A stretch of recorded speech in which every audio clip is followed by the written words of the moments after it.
Let's talk about reaction yield, or how much product is formed from a chemical reaction. Chemical reactions typically do not react to completion according to equations. Sometimes products will form the reactants again in what is known as a reverse reaction. Sometimes reactants form undesired products, which are known as side products. Sometimes stoichiometric amounts of reactants are not used.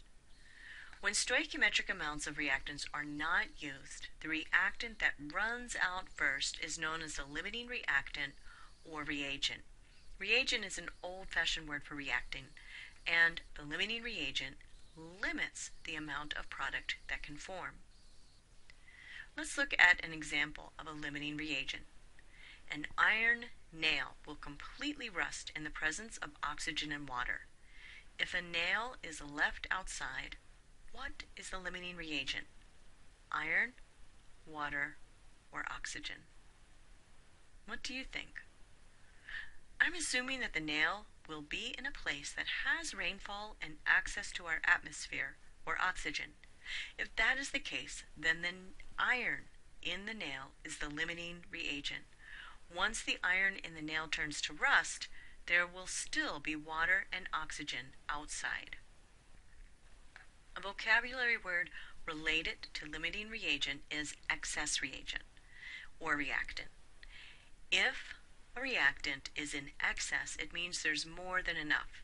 Any reactant that is not the limiting reactant is an excess reagent or reactant.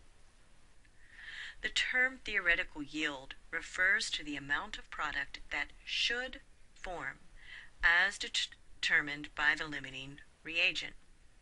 The term should means according to the stoichiometric ratio of product to the limiting reagent.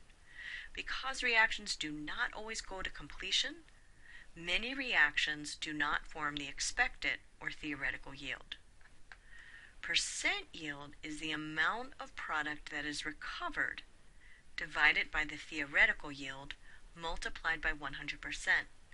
The amount of product that is recovered is also known as the actual yield, the yield that is actually obtained. For example, if the theoretical yield for the production of ammonia is 25.7 grams and 14.9 grams is recovered, what is the percent yield? Pause the video to calculate this. Percent yield is calculated by dividing the actual or recovered yield, which is 14.9 grams, by the theoretical yield, which is 25.7 grams. Grams divided by grams is 1, and the quotient rounded to 3 sig figs is 0.580. We multiply by 100% to express this decimal as a percentage to get 58.0%.